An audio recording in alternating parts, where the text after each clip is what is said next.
This is The Scoop for Thursday. I'm Lisa Marzilli with the WMNF News headlines.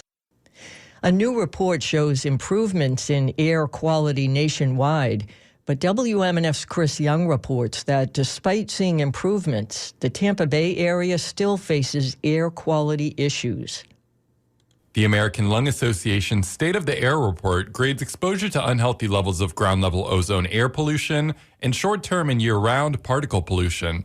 Overall, the nation continued improvements in air quality, partly because of the implementation of the Clean Air Act in 1963. Ashley Lyerly is the Senior Director of Advocacy for the American Lung Association. I think specifically for the Tampa Bay area, certainly we've seen improvements in air quality, but unfortunately, our sort of top line around ozone for the Tampa Bay area is, while we saw the best ever ranking, we did see the Tampa ozone level ranking third worst in the Southeast. Both ozone and particle pollution can lead to asthma and heart attacks, preterm births, and more. The report also found that people of color are more than twice as likely as white people to live in areas with poor rankings of air quality.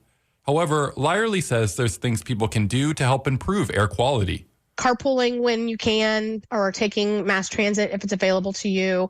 If you can afford it, making transition to a zero-emission vehicle, and just sort of, paying attention to how your actions may be impacting our air quality.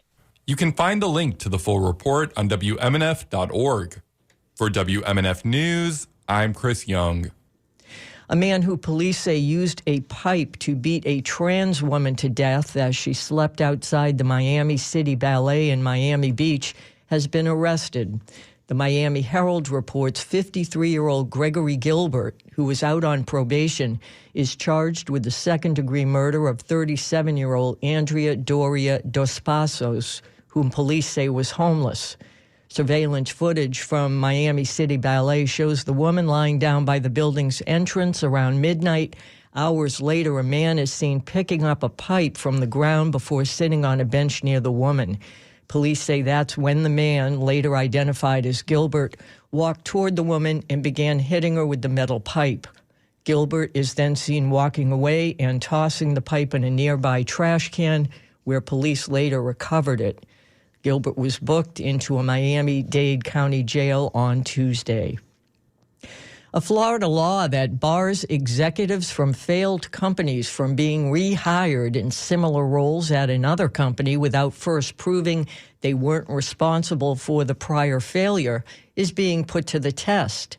The Tampa Bay Times reports the law on the books since 2002 is well known in the insurance industry, dubbed by some insiders as a no-fly list. It applies to officers and directors who worked for a company within 2 years of it going belly up. The wave of recent insurance company insolvencies has contributed to Florida's sky-high insurance premiums. In the last 8 months, Insurance Regulation Commissioner Mike Jaworski says he's sent letters to 6 companies about 19 executives in top-level jobs, warning that they are violating the law. The letters threaten to revoke the company's ability to write insurance in Florida if the executives don't step down. An action the Times reports regulators do not appear to have ever taken against an insurer. Former insurance commissioner Kevin McCarty says the fact that so many insurers are hiring executives from failed companies without getting permission feels like they're giving the middle finger to state regulators. And Doris Ross Reddick, the first black woman to serve on and chair the Hillsborough County School Board, has died. 10 Tampa Bay reports that Reddick was a longtime educator working in Hillsborough County schools for decades as a teacher and assistant principal. Her leadership helped ease the district through desegregation. Reddick was 97 years old and died from complications of pneumonia, according to her family, who said in a statement, "We are grateful for her extraordinary life and the many lives she touched in the Tampa Bay community." It's going to be mostly sunny with a high of 85 today. Overnight lows will be in the upper 60s. Sunny and warmer on Friday with a high of 88 degrees. I'm Lisa Marzilli with the WMNF News headlines. This is The Scoop, recorded at WMNF Tampa.